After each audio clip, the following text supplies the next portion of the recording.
بسم اللہ الرحمن الرحیم. السلام علیکم ورحمۃ اللہ وبرکاتہ. مائی ڈیئر اسٹوڈینٹس، اہلاً وسہلاً مرحباً. میں آپ سب کو آج کے سیشن میں ویلکم کرتی ہوں. کیسے ہیں آپ؟ الحمدللہ. آپ کا روزہ اچھا گزرا آج کا؟ Almost towards and. یہ بتائیں آپ کی افطار میں کتنا ٹائم رہ گیا؟ افطار میں یا جیسے 1 گھنٹہ رہ کے 5:30 پہ؟ اچھا ماشاء اللہ 3 آورز ہیں. چلیں گڈ. تھوڑا آپ کو ٹائم مل جاتا ہے نا اس کے بعد کے ذرا سا کوئک سا دیکھ لیں ساری چیزوں کو افطاری سے پہلے. اچھا 4 آورز. اچھا ماشاء اللہ 1 hour 20 minutes. اچھا آپ کی بھی سحری ہوئی ہے؟ چلیں ماشاء اللہ. اللہ مبارک. اللہ سبحانہ تعالیٰ سب کی محنتیں کوششیں قبول فرمائے اور انشاءاللہ تعالیٰ یہ جو کھانا کھلانا ہے سحری اور افطاری اللہ سبحانہ تعالیٰ ہمارے لیے ان اعمال میں سے بنا دے جو جنت میں لے جانے والے. آمین. چلیے دعا کے بعد سٹارٹ کرتے ہیں انشاءاللہ. نحمدہ ونصلی علی رسول الکریم. اما بعد اعوذ باللہ من الشیطان الرجیم. بسم اللہ الرحمن الرحیم. رب اشرح لی صدری ویسر لی امری واحلل عقدۃ من لسانی یفقہوا قولی. رب زدنی علما. اللہم اہد قلبی وسدد لسانی واسلل سخیمۃ قلبی. آمین ثم آمین. اچھا یہ بتائیں کہ آج ہم کون سی دعا کریں گے؟ کون سا ڈے ہے آج ہمارا؟ Day number 7. الحمدللہ. یعنی ابھی تک ہم نے 6 استغفار کی دعائیں سیکھ لیں الحمدللہ. ان پہ تھوڑا غور و فکر کر لیا اور انشاءاللہ تعالیٰ آج ہم نمبر 7 ایک اور جیسے دعا انشاءاللہ تعالیٰ آج سے سیکھیں گے. اور یہ بھی بہت امپورٹنٹ استغفار ہے. تھوڑا سا کارڈ سے سیکوینس ڈفرینٹ ہے کیونکہ میں ذرا سے دیکھتی ہوں کہ کس وقت کون سی دعا زیادہ آپ کے لیے افیکٹو ہوگی. میں نے اس میں سے ابھی آخری عشرے کی دعا آپ کو نہیں کروائی. انشاءاللہ جب آخری عشرہ شروع ہوگا نا تو اس وقت اس دعا کو کریں گے. اور اس کے علاوہ کچھ دعائیں ہیں جن کا تھوڑا سا آپ کو لگ رہا ہوگا کہ ورڈز میں چینج ہے اور وہ بھی اس وجہ سے کہ احادیث جن کے بارے میں ایزیلی مل گئی ہیں نا. تو چلیے بسم اللہ. آج کا استغفار نمبر 7. اچھا یہ بتائیے کہ کیا آپ کو پتا ہے کہ کبیرہ گناہ کون سے ہیں؟ یعنی جن کو بڑا ہی گناہ کہا جاتا ہے، کبائر جن کے لیے یوز کیا جاتا ہے لفظ. شاباش. اچھا کون کون سے ہیں؟ کوئی بتائیے آپ جو آپ کے نالج میں ہو، جتنا علم آپ کے پاس ہے. شاباش. شرک ہے جو قرآن اور سنت میں آئے ہیں بالکل.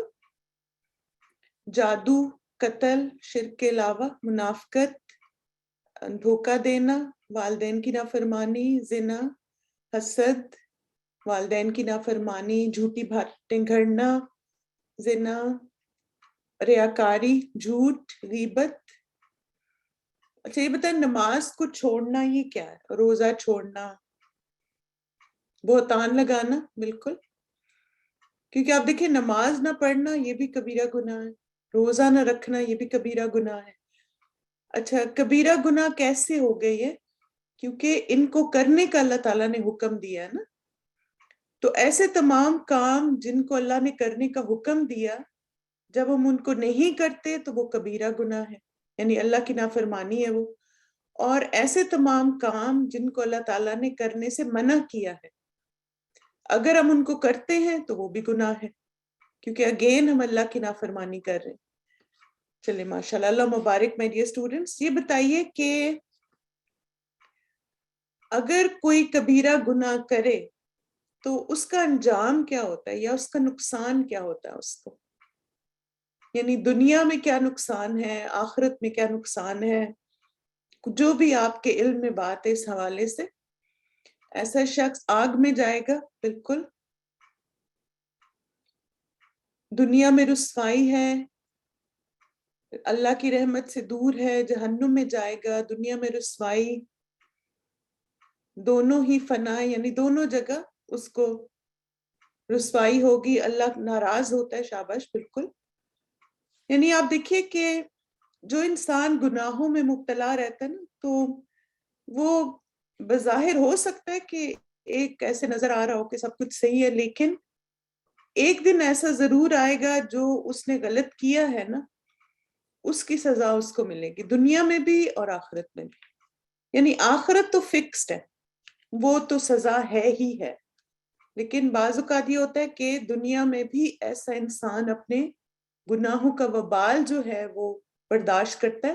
اور ساتھ ہی آپ دیکھیے کہ ایسا بھی ہوتا ہے کہ بعض اوقات جو اس نے دوسروں کے ساتھ کیا ہوتا ہے وہی اس کے ساتھ بھی ہوتا ہے یا اس کی اولاد کے ساتھ بھی ہوتا ہے. یعنی کہ کوئی کسی نے کسی اولاد کے ساتھ زیادتی کی تو اس کے ساتھ ویسا ہوگا یا اس کی اولاد کے ساتھ ایسا ہو سکتا ہے.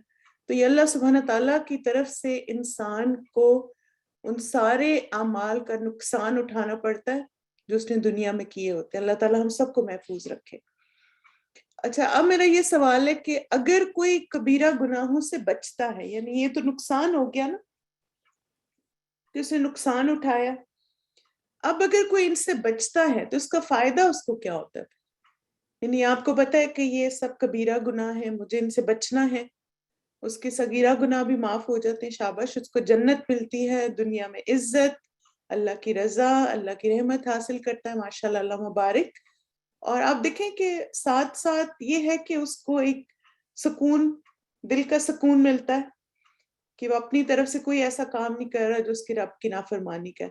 ٹرینکولیٹی ملتی ہے، سکون، تزکیہ اس کا ہوتا ہے، شاباش، نیکی کی توفیق ملتی. Very good.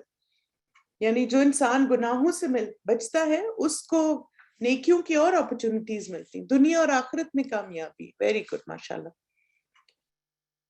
اب آپ دیکھیں کہ کبیرہ گناہوں سے بچنے کا حکم ہمیں قرآن مجید میں بھی دیا گیا.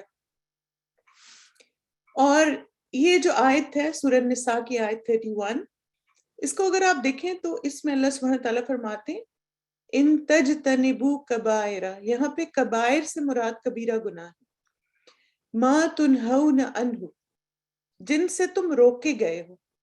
یعنی آلریڈی ہم سب کو پتا ہے کہ کبیرہ گناہ کون سے ہیں. تو اللہ سبحانہ تعالیٰ کہتے ہیں اگر تم ان سے اجتناب کرو گے. یہ تجتنبو کا لفظ اردو میں بھی آتا ہے نا، اجتناب، بچنا، دور ہونا، پرہیز کرنا. تو فائدہ کیا ہوگا؟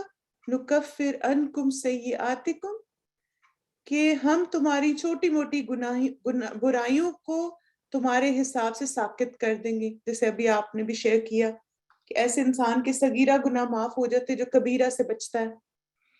وَنُدْخِلْكُمْ مُدْخَلًا كَرِيمًا، اور تم کو عزت کی جگہ داخل کریں گے.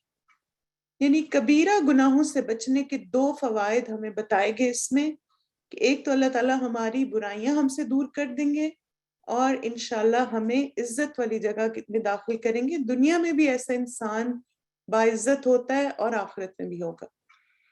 پھر آپ دیکھیے کہ اسی طرح اللہ تعالیٰ پر توکل کرنے والوں کی بھی کوالٹی بتائی گئی. یہ سورہ شورا کی آیات ہیں اور ان تینوں آیات میں آپ کہہ سکتے ہیں کہ ایسے لوگ جو کہ اپنی آخرت کو ترجیح دیتے ہیں، وَمَا عِندَ اللَّهِ خَيْرٌ وَأَبْقَىٰ، اور ایسے لوگ جو ایمان والے، آمنوا وَعَلَىٰ رَبِّهِمْ يَتَوَكَّلُونَ، اور ایسے لوگ جو اللہ پہ توکل کرتے ہیں. تو ایسی تین کوالٹیز والے یا ان سب میں سے کوئی بھی ایک کوالٹی انسان کے اندر ہوتی ہے. آخرت پر ایمان ہوتا ہے اس کا، ظاہر آخرت پر ایمان ہے تو باقی باتوں پر بھی ایمان ہے، اور ساتھ ہی اس کے اندر توکل بھی مضبوط ہے. تو سب سے پہلا عمل جو ان کا ہوتا ہے وہ کیا ہوتا ہے؟ ایمان اور توکل کے بعد یجتنبون کبائر الاثم والفواحش، کہ وہ کبیرہ گناہوں سے بچتے ہیں اور فحش چیزوں سے بھی. یعنی آپ دیکھیے کہ وہ بڑے بڑے گناہوں سے بے حیائی کے کاموں سے پرہیز کرتے ہیں، اور اگر غصہ آ جائے تو درگزر کر جاتے ہیں. جو اپنے رب کا حکم مانتے ہیں، نماز قائم کرتے ہیں، اپنے معاملات آپس کے مشورے سے چلاتے ہیں، ہم نے جو کچھ بھی رزق انہیں دیا اس میں سے خرچ کرتے ہیں. تو اب آپ دیکھیں کہ یہ آیت اصل میں آیات کوٹ کرنے کا مقصد یہ بھی تھا کہ ایک انسان جب بڑے گناہوں سے بچتا ہے تو پھر وہ اپنی نیکی میں کوششیں تیز کر دیتا ہے. یعنی پھر وہ یہ نہیں کرتا اچھا اب تو میں نے چھوڑ دیے گناہ، کافی ہو گیا میرے لیے، اب تو میں نہیں کر رہا وہ نا.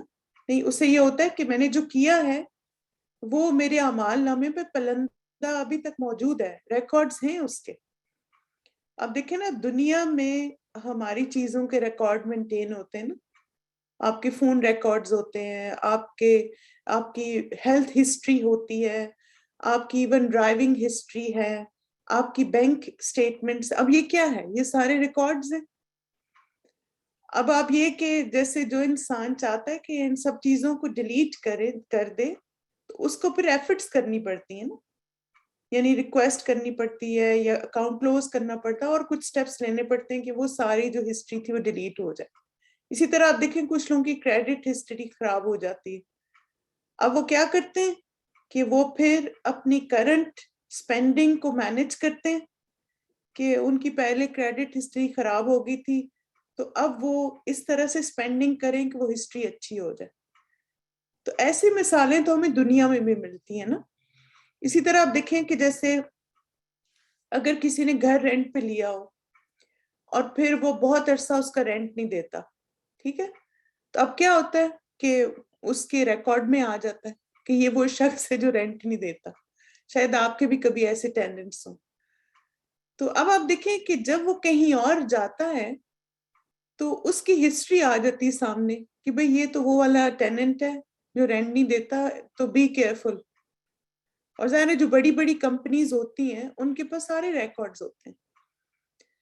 تو اب آپ دیکھیں ایون دنیا میں بھی اگر کسی کا کوئی بیڈ ریکارڈ ہوتا ہے تو وہ پھر کچھ ایفرٹس کرتا ہے, کچھ سٹیپس لیتا ہے کہ وہ اپنے ریکارڈ سے وہ چیزیں ہٹا دے. کس لیے؟ تاکہ وہ اس دنیا میں ایک پرسکون زندگی گزار سکیں اور پھر ہر جگہ اس کا وہ بیڈ ریکارڈ پل ہو کے سامنے نہ آ جائے. تو اگر دنیا میں ہم اتنی کوشش کرتے ہیں کہ ہمارا ریکارڈ اچھا رہے ہر چیز میں, تو آخرت کے لیے کیوں نہیں؟ تو یہاں پہ آپ دیکھیے کہ اس آیت میں جیسے اور پچھلی آیات میں بھی یہ بتایا گیا کہ وہ لوگ بچتے ہیں گناہوں سے اور ساتھ ساتھ ایسے پھر اعمال کرتے ہیں کہ جو بیڈ ریکارڈ تھا پچھلا وہ بھی کلین ہوتا چلا جائے. یس, اپنے آپ کو ریکٹیفائی کرتے رہیں. اب دیکھیے قرآن مجید میں بھی ہمیں کچھ کبیرہ گناہوں کے بارے میں پتہ چلتا ہے اور کچھ احادیث میں بھی.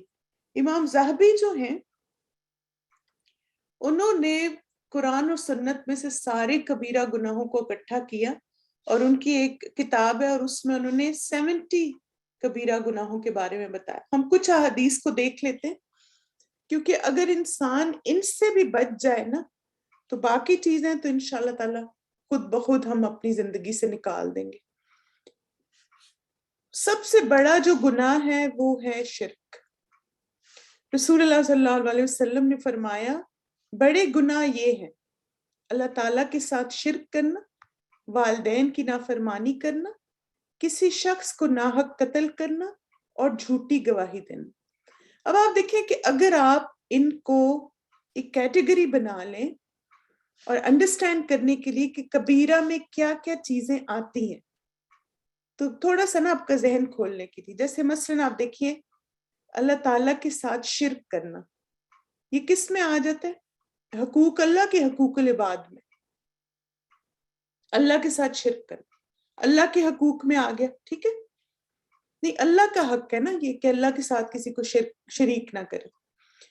اب آپ دیکھیں اس سے یہ پتہ چلتا ہے کہ تمام وہ چیزیں جو اللہ تعالیٰ کے حقوق ہیں اگر کوئی انسان ان کو پورا نہیں کرتا تو وہ کبیرہ گناہ میں آئے گا. جیسے مثلاً اگر کوئی نماز نہیں پڑھتا تو وہ کبیرہ گناہ کر رہے, کہ روزہ نہیں رکھتا کبیرہ گناہ کر رہے, اس کے پاس مال ہے اور زکوٰۃ نہیں دیتا تو کبیرہ گناہ کر رہا ہے.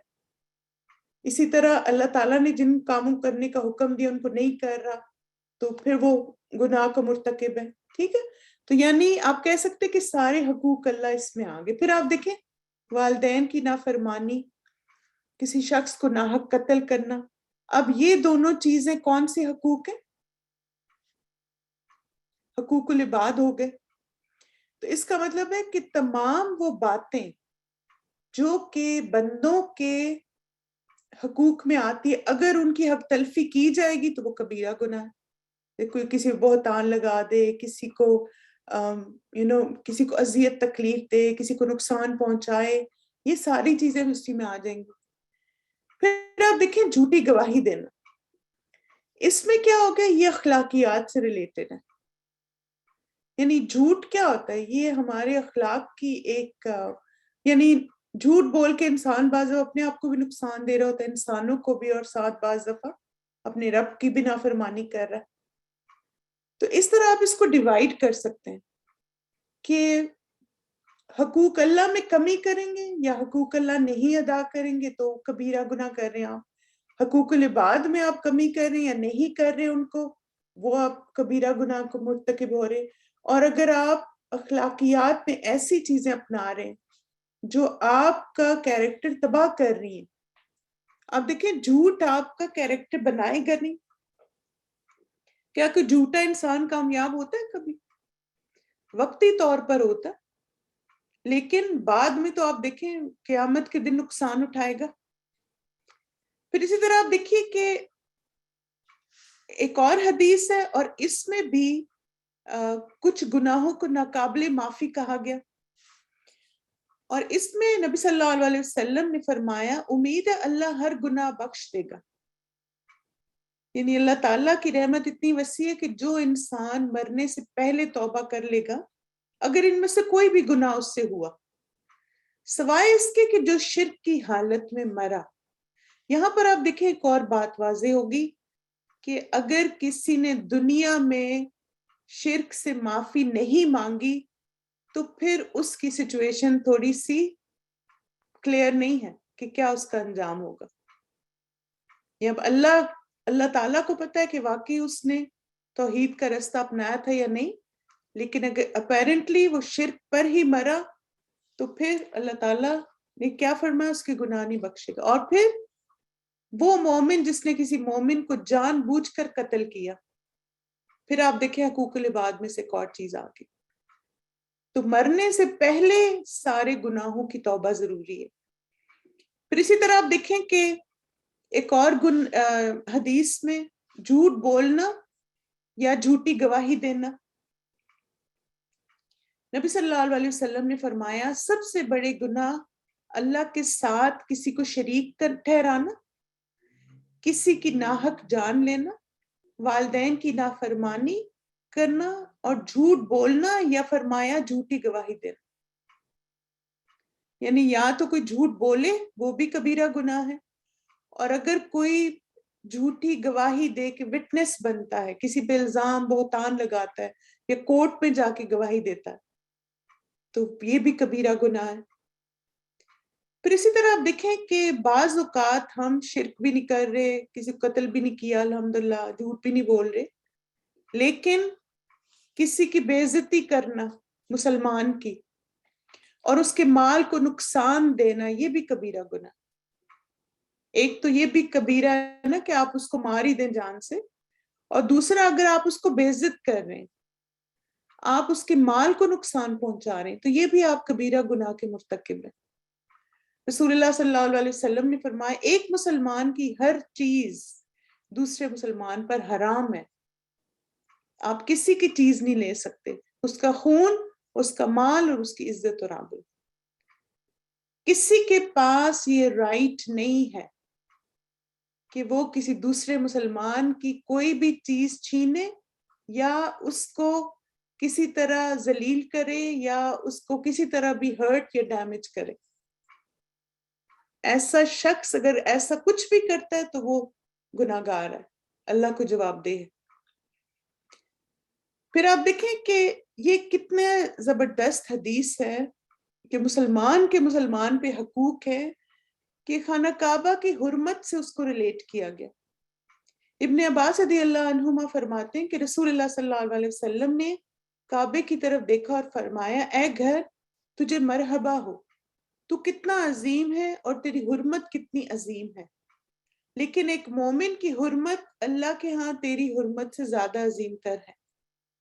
بے شک اللہ نے تیری ایک چیز حرام کی اور مومن کی 3 چیزیں حرام کی، اس کا خون، دوسرا اس کا مال، اور تیسرا یہ کہ اس کے بارے میں برا گمان کیا جائے. آپ نے کبھی سوچا یہ جو دلوں میں ہم بدگمانیاں پال لیتے ہیں یہ بھی حرام ہے؟ اور پھر ہم کہتے کیا کروں، بس نہیں دل صاف ہو رہا. اب دل صاف کریں. کیوں؟ کیونکہ یہ کبیرہ گناہ ہے، کسی کے بارے میں دل میں باتیں رکھنا یا اس کے بارے میں برا گمان رکھنا یا ہر وقت مشکوک رہنا دوسروں کے بارے میں، ہاں یہ اس نے ضرور ایسا کیا ہوگا وغیرہ وغیرہ. تب آپ دیکھیں کہ یہ کچھ کبیرہ گناہ ہیں، اور انشاءاللہ ہم کوشش کریں گے کہ ان چیزوں سے تو اپنے آپ کو بچائیں اور باقیوں کے بارے میں بھی علم حاصل کریں اور ان کو اپنی زندگی سے نکالیں انشاءاللہ. تو اللہ سبحانہ تعالیٰ ہمیں توبہ کی ترغیب دیتے ہیں کہ میرے بندو، اگر تم نے ان میں سے کوئی بھی کبیرہ گناہ کیا ہے، یعنی کسی نے شرک کیا ہے، زنا کیا ہے، چوری کی ہے، ڈاکہ ڈالا ہے یا کسی کی بے عزتی کی، یعنی جانے انجانے میں اگر کر لیا ہے ایسا پاسٹ میں، تو اب کیا کرو؟ توبہ کر لو. ابو ہریرہ رضی اللہ عنہ سے روایت ہے، وہ کہتے ہیں کہ رسول اللہ صلی اللہ علیہ وسلم نے فرمایا، اس ذات کی قسم جس کے ہاتھ میں میری جان ہے، اگر تم گناہ نہ کرتے تو اللہ تمہیں لے جاتا، اور ایسی قوم کو لے آتا جو گناہ کرتے پھر اللہ سے مغفرت طلب کرتے تو اللہ انہیں بخش دیتا. اس حدیث سے یہ پتہ چلتا ہے کہ بندہ گناہ گار ہے اور اس سے گناہ ہوں گے، لیکن بہترین گناہ گار کون ہے؟ جو توبہ کرنے والے. اسی طرح آپ دیکھیں کہ ایک عمل آپ روز کرتے ہیں الحمدللہ، بس اس کو کانشیسلی کریں، اور وہ ہے وضو کے بعد نفل پڑھنا. رسول اللہ صلی اللہ علیہ وسلم نے فرمایا، جو شخص میرے اس وضو کی طرح وضو کرے پھر 2 رکعت پڑھے جس میں اپنے نفس سے کوئی بات نہ کرے تو اس کے گزشتہ گناہ معاف کر دیے جاتے. تو انشاءاللہ یہ کون سے جس کو وضو کے نفل کہتے ہیں نا، تحیۃ الوضو. تو اگر کوئی انسان، اب دیکھیں جب ہم وضو کر رہے ہوتے ہیں تو اپنے آپ کو پاک کر رہے ہوتے ہیں نا، تو نماز پڑھ کے مزید اپنے آپ کو پاک کر لیں انشاءاللہ. نفس سے بات کا مطلب ہے کہ جیسے وہ جو نہیں ہر وقت ہم باتیں سوچتے رہتے، نماز پڑھتے ہوئے بھی ریسیپی کی لسٹ بناتے رہتے ہیں اور کیا پکانا ہے اور پھر اوون میں یہ رکھا ہوا ہے، یہ جو باتیں ہیں، یس ایگزیکٹلی، یعنی ڈسٹریکٹ نہ ہو. تو ڈسٹریکشن سے اپنے آپ کو محفوظ رکھیں. پھر آپ دیکھیں کہ آج کا جو استغفار ہے یہ انشاءاللہ تعالی ہمیں کبیرہ گناہوں سے محفوظ رکھنے والا ہے. یعنی ایک تو اگر ہم سے پاسٹ میں گناہ ہو گئے، کیونکہ آپ دیکھیے کہ جو آپ کے چھوٹے گناہ ہیں نا، صغیرہ گناہ، ان کا تو یہ ہے کہ جیسے آپ وضو کرتے ہیں آپ کے صغیرہ گناہ معاف ہو جاتے ہیں، ایک نماز سے دوسری نماز کے بیچ میں جو ہوئے وہ آپ کے معاف ہو جاتے ہیں. لیکن کبیرہ گناہوں کے لیے ندامت، ساتھ ہی نہ کرنا، اور اس کے ساتھ استغفار. تو یہ والا استغفار جو ہے خاص طور پر کبیرہ گناہوں سے معافی مانگنے والا استغفار ہے، اور ایک دفعہ جب آپ اس کی کثرت کریں تو اس کے بعد انشاءاللہ تعالی آپ آئندہ ان گناہوں سے محفوظ بھی رہیں گے. کیونکہ آپ دیکھیے نا کہ جتنی زیادہ ہمارے اندر ندامت ہوتی ہے نا، تو پھر ہم کیا کوشش کرتے ہیں کہ اب آئندہ نہ اس کو کریں. جیسے آپ دیکھیں کہ مثلاً آپ نے ایک دفعہ غلطی سے کسی کو دھوکہ دے دیا اور اتنا آپ نے نقصان اٹھایا، تو پھر اب آپ کیا عہد کرتے ہیں کہ نہیں آئندہ میں نے کبھی ایسے نہیں کرنا، میں نے بھی نقصان اٹھایا، میری فیملی نے. تو کبیرہ گناہوں سے توبہ بالکل ایسے کہ انسان کہتا ہے میں نے اتنا اپنا نقصان کیا ہے، اعمال نامے کو خراب کیا ہے، اور انشاءاللہ آئندہ میں نے نہیں ایسے کرنا. اور اسی طرح آپ دیکھیں کہ جب آپ اس استغفار کی کثرت کریں گے تو اللہ تعالیٰ آپ کو اور نیکیوں کی بھی توفیق دیں گے انشاءاللہ. اور یہ کون سا استغفار ہے؟ استغفر اللہ العظیم الذی لا الہ الا ہو الحی القیوم واتوب الیہ. چلیں اس کو کرتے ہیں، اپنے کبیرہ گناہوں کا سوچیں، یا اللہ جو بھی مجھ سے کبیرہ گناہ ہوئے، استغفر اللہ العظیم الذی لا الہ الا ہو الحی القیوم واتوب الیہ. آمین. میں مغفرت مانگتا ہوں اس بزرگ و برتر اللہ سے جس کے سوا کوئی معبود برحق نہیں، جو زندہ ہے اور ہر چیز کا نگہبان ہے، اور میں اسی کی طرف رجوع کرتا ہوں. I seek forgiveness from Allah the Magnificent, whom there is none worthy of worship but Him, the living, Al-Qayyum, and I repent to him. اور اس کے بارے میں حدیث آتی ہے کہ نبی صلی اللہ علیہ وسلم کو فرماتے ہوئے سنا، یعنی جو اس کے محدث ہیں اس حدیث کے، کہ وہ کہتے ہیں کہ جو شخص کہے استغفر اللہ العظیم الذی لا الہ الا هو الحی القیوم واتوب الیہ، کہ میں مغفرت مانگتا ہوں اس بزرگ کو برتر اللہ سے جس کے سوا کوئی معبود برحق نہیں، جو زندہ ہے ہر چیز کا نگہبان ہے، اور میں اسی کی طرف رجوع کرتا ہوں، تو اس کی مغفرت کر دی جائے گی اگرچہ وہ لشکر اور فوج سے بھاگ ہی کیوں نہ آیا ہو۔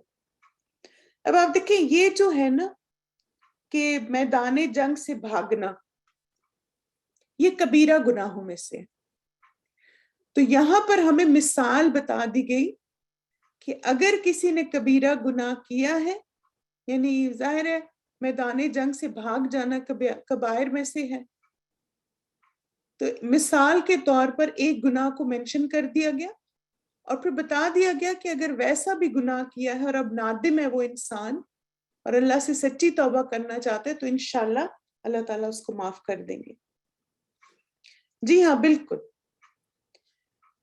آپ دیکھیں کہ جو آپ کو گناہ یاد ہیں ان کو یاد کر کے اور پھر نادم ہو کے گڑ گڑا کے اللہ سے معافی مانگیں، اور جو نہیں یاد تو بھی آپ اس طرح اللہ سے کہیں کہ یا اللہ جو مجھ سے گناہ، انشاءاللہ ایک اور بھی استغفار ہم کریں گے، اس میں یہ بھی آتا ہے کہ یا اللہ جانے انجانے میں جو کیے، کیونکہ یہ بھی تو پتہ نہیں تھا نا کچھ کا، وہ پتہ نہیں کر گئے ہیں اور پتہ ہی نہیں ہمیں بھول گئے ہیں ہم، تو اللہ سب کو معاف کر دے۔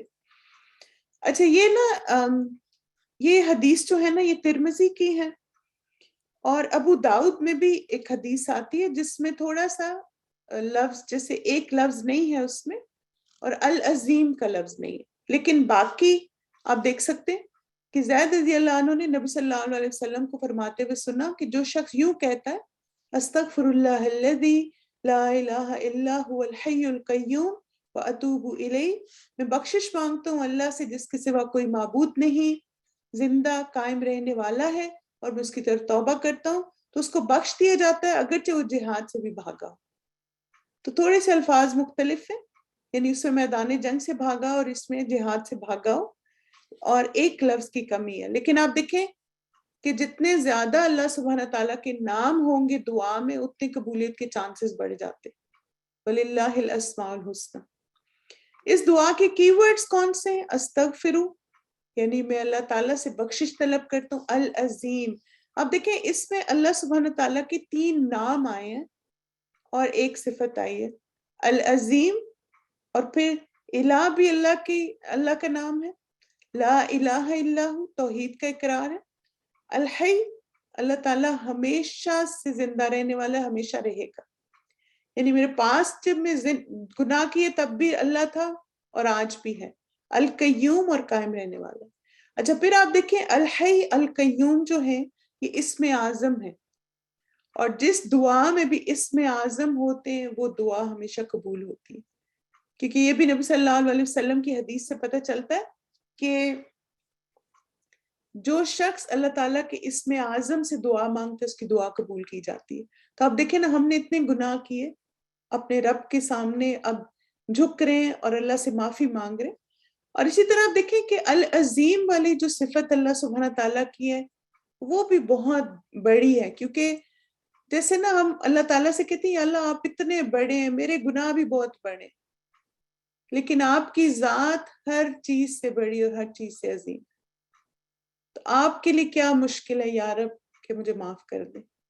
اسی طرح اگر پاسٹ میں شرک ہوا ہو تو لا الہ الا ہو کہ یا اللہ میں نے اپنے ماضی میں شرک کیا، آپ سے زیادہ کسی کو اہمیت دی، آپ سے زیادہ کسی سے محبت کی، تو یا اللہ اب میں اس بات کا اقرار کرتا ہوں کہ آپ کے سوا کوئی الہ نہیں، آپ ہی میرے رب ہیں، الحی القیوم۔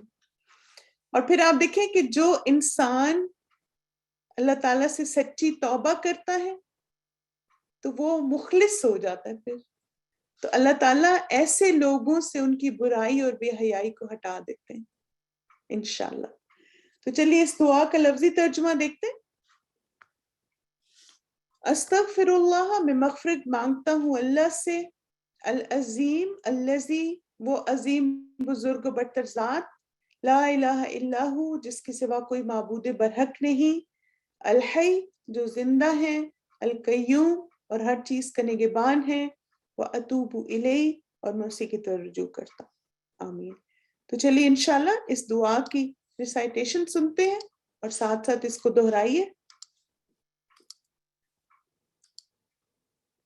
استغفر الله العظيم الذي لا إله إلا هو الحي القيوم وأتوب إليه أستغفر الله العظيم الذي لا إله إلا هو الحي القيوم وأتوب إليه أستغفر الله العظيم الذي لا إله إلا هو الحي القيوم وأتوب إليه۔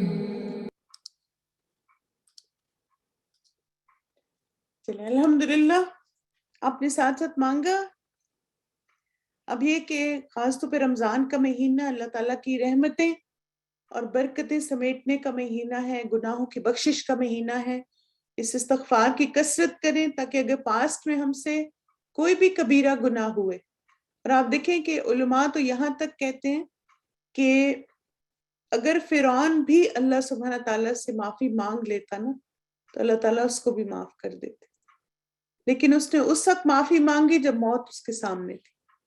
ہم سب اس وقت زندہ ہیں الحمدللہ، ایمان کی حالت میں ہیں، اللہ تعالیٰ ایمان کی حالت میں رکھے، ایمان کی حالت میں موت دے، اور مرنے سے پہلے ہمیں سچی توبہ کرنے کی توفیق دے، اور ہمیں اپنے آپ کو اور اپنے اعمال نامے کو گناہوں سے پاک کرنے کی توفیق دے، آمین۔ تو آپ کا ہوم ورک ہے مائی ڈیئر اسٹوڈنٹس، انشاءاللہ اس دعا کو آپ نے یاد کرنا ہے، دوسروں کے ساتھ شیئر بھی کرنا ہے اس کو، اور دوسروں کو ایجوکیٹ بھی کرنا ہے اس کے بارے میں، اور ساتھ ساتھ مزید علم حاصل کریں کہ کبیرہ گناہ کون کون سے ہیں، اور اگر میری زندگی میں کوئی ہے تو میں اس سے جلد نجات پاؤں انشاءاللہ۔ چلیں یہاں پہ کنکلوڈ کرتے ہیں اپنے سیشن کو۔ سبحانک اللہم و بحمدک، اشہد ان لا الہ الا انت، استغفرک و اتوب الیک۔ السلام علیکم ورحمۃ اللہ وبرکاتہ۔